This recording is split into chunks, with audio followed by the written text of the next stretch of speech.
मैं Sanjeev Gupta agriculture office zone Tikri से बोल रहा हूँ। इस माध्यम के थ्रू मैं अपने सभी किसान भाइयों को जो हमारी नेचुरल फार्मिंग है, जिसे प्राकृतिक खेती हम कहते हैं, ज़ीरो बजट नेचुरल फार्मिंग, ये क्या होती है, इसमें हमने क्या करना है, ये मेरे किसान भाई को पता होना चाहिए।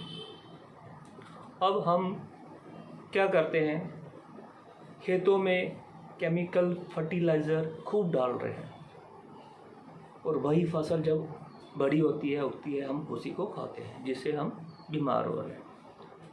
बहुत बड़ी बड़ी भयंकर बीमारियां हम लोगों को लग रही हैं।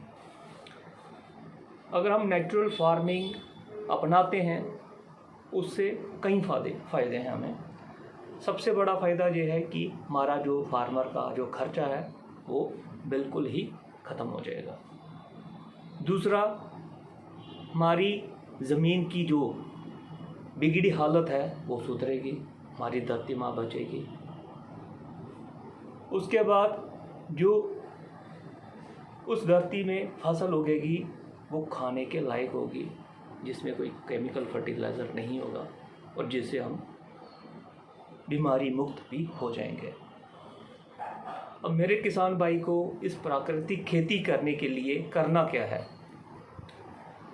हर किसान भाई के घर में गाय हैं, अपनी देसी गाय, जो हमारी यहाँ की लोकल गाय है जिसको हम बोलते हैं, उस गाय को लेना है। उस गाय के गोबर से और गौमूत्र से, जिसे कहते हैं सोने पे सुहागा, इसकी गाय और गौमूत्र से ही हमने खेती करनी है। अब इस प्राकृतिक खेती को करने के लिए हमें सबसे पहले क्या करना है, जब भी हम कोई फसल लगाते हैं तो ज़मीन की हम तैयारी करते हैं। सबसे पहले उसमें हम क्या करते हैं, यूरिया, डीएपी, पोटाश वगैरह वगैरह हम केमिकल फर्टिलाइज़र डालते हैं। और हमारे किसान भाई जो उन्होंने घर में जो गोबर इकट्ठा किया होता है वो भी उसमें डालते हैं। तो इन सभी चीज़ों को हमने रोकना है। केमिकल फर्टिलाइज़र हमने नहीं डालने हैं और गोबर की खाद भी हम जो डालते हैं वो पूरी तरह से हमने डिकम्पोज नहीं किए होते हैं। तो जो नेचुरल फार्मिंग जो है उसमें हमें इतना जो हम गोबर डालते हैं, एक नाल के हिसाब से 2-3 टन ट्रालियाँ हम उसमें गोबर डालते हैं, वो भी हमें ज़रूरत नहीं होगी इतनी मेहनत करने की। सबसे पहले जीवामृत, पहला स्टेप हमारा क्या है नेचुरल फार्मिंग का, जीवामृत। तो जीवामृत कैसे बनाया जाता है,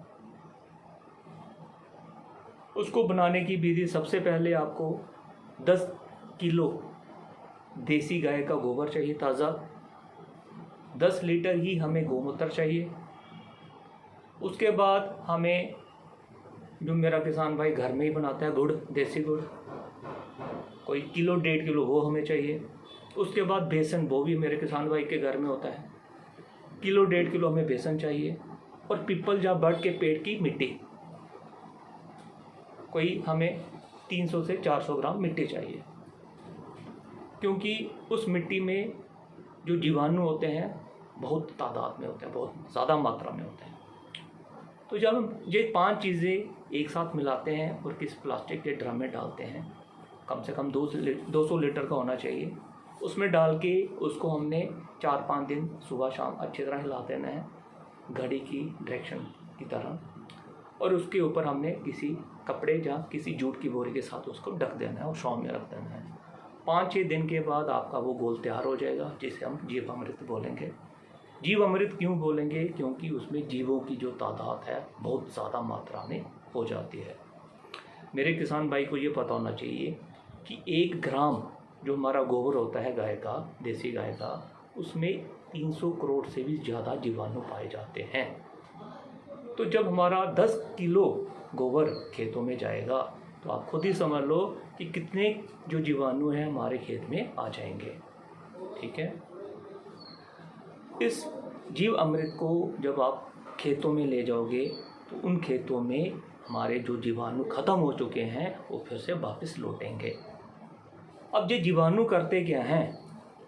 इन जीवाणुओं का क्या काम है?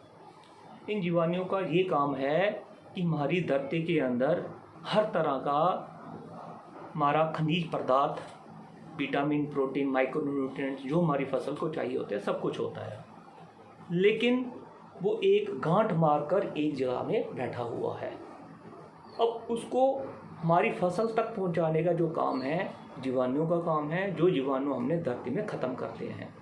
जब ये जीवाणु हमारे फिर से धरती में आ जाएंगे, हमारे खेत में आ जाएंगे, ये सारे खनिज पदार्थ, हमारे बैक्टीरिया जो हैं, ये सारी हमारी फसल तक पहुंचाएंगे। जब हमारी फसल तक पहुंचेंगे तो हमारी फसल जो होगी हरी भरी होगी, बीमारी मुक्त होगी, फर्टिलाइज़र को, जो केमिकल फर्टिलाइज़र हैं, उनसे उसको मुक्ति मिल जाएगी। अब मेरा किसान भाई, जैसे कि यही काम हमारी माँ बहनें किचन में करती हैं। अगर हमारी किचन में सब कुछ पड़ा हुआ है, खाने का सारा सामान है, लेकिन जब तक हमारी माँ बहन उसको बनाएगी नहीं, तब तक हम उसको खा नहीं सकते। यही काम मेरे बैक्टीरिया का है खेतों के अंदर। जब तक हमारे बैक्टीरिया जो हैं ज़मीन के अंदर नहीं आएंगे, तब तक वो खनिज पदार्थ फसलों तक नहीं पहुंच पाएंगे। ठीक है, इसलिए हमें जीवामृत को बनाना है और खेतों में यूज़ करना है, और हमें फिर से ये जीवाणु खेतों में वापस लाने हैं, जिससे हम नेचुरल फार्मिंग कर सकें। उसके बाद आता है, ये तो हो गया लिक्विड पानी की तरह जो हम बनाते हैं, जिसमें पानी डाला होता है, 200 लीटर पानी में हमने सब कुछ डाला था, उसे बोलते हैं जीवामृत। उसके बाद आता है घन जीवामृत। घन जीवामृत क्या होता है? वो उसमें हम पानी नहीं डालते हैं, बाकी यही 5 चीज़ें उसमें भी डालते हैं। उसमें हम क्या करेंगे, जैसे कि 1 टन 100 किलो हमने वो गोबर ले लेंगे, उसको सुखाने के बाद उसमें यही 5 चीज़ें हम डालेंगे, सिर्फ पानी को छोड़कर सभी को अच्छी तरह मिक्स करके थोड़े दिन के लिए छोड़ देंगे। फिर उसको हम, जब वो सॉलिड फॉर्म में आ जाएगा, जैसे आप गांव में गोटा बनाते हैं ना, गोटा बना के रख सकते हो। जब वो सूख जाएगा, उसको आप बोरियों में डाल के स्टोर भी कर सकते हो 6 महीने के लिए, साल के लिए। तो इसी को फिर हम जब खेतों में यूज़ करना है, इस गोटे को थोड़ा तोड़ के पाउडर फॉर्म में इसको हम खेतों में डाल सकते हैं। जैसे हम यूरिया का वो करते हैं ना, छटा मारते हैं, वैसे इसको हम डाल सकते हैं। तो ये क्या करेगा, जो हमारे बैक्टीरिया, जो जीवामृत हमने यूज़ करके वो हमने जो तैयार किए हैं, ये उनका खाने का काम करेगा। बैक्टीरिया इनको खा के अपना काम करेंगे। तो जब घन जीवामृत और जीवामृत हमारे खेतों में आ गया, तो उससे हमारे जो मित्र कीट हैं वो भी हमारे खेतों में आ जाएंगे। जैसे केंचुओं की तादाद भी हमारे खेतों में बढ़ जाएगी। जब केंचुआ हमारे खेत में आ जाएगा, तो वो ऊपर नीचे करके हमारी जो मिट्टी है उसको पोरस, मतलब उसको खुला कर देगा, जिससे हमारे जो पानी है बारिश का, वो भी ज़मीन के अंदर आ सकेगा। नहीं तो इस टाइम क्या है, हमने इतने केमिकल फर्टिलाइज़र यूज़ किए हैं, हमारी जो धरती की जो सतह है वो इतनी हार्ड हो चुकी है कि उसमें जब बारिश पड़ती है पानी भी अंदर नहीं जाता, वो आगे जाके बह जाता है। तो जब हमारा जो केंचुआ अपना जब ज़मीन में आके काम करेगा, तो उससे हमारी जो ज़मीन है और भी उपजाऊ बन जाएगी। इसके बाद हमने क्या करना है, जब हमने फसल लगा दी, घन जीवामृत यूज़ किया, जीवामृत यूज़ किया, उसके बाद आपने जीवामृत को, जब कोई भी फसल लगाओगे, हर 21-22 दिन के बाद उसको आपने खेतों में यूज़ करना है। और कैसे यूज़ करना है, अगर आप पानी दे रहे हो, नाली के थ्रू जो पानी जा रहा है उसमें थोड़ा सा नलका खोल दो उसका, तो वो खेतों में पानी के साथ लग जाएगा। और आपने स्प्रे करना है, एक स्प्रे पंप में आपने एक स्प्रे पंप 15 लीटर का होता है, उसमें 1 से 2 लीटर आपने मिक्स करना है, उसको स्प्रे कर देना है। ठीक है, हर 20-25 दिन के बाद। तो जिससे हमें क्या होगा, ये हमारे बैक्टीरिया ये जिगेरन का काम कर रहा है। जैसे दही हम जब जमाते हैं, इतने सारे दूध में थोड़ा सा दही डालते हैं, वो पूरा दही बन जाता है। इसी तरह हमारी ज़मीन में जब ये जीवामृत जाएगा, जो बैक्टीरिया हैं पूरी धरती में हमारे फैल जाएंगे और अपना काम करना शुरू कर देंगे।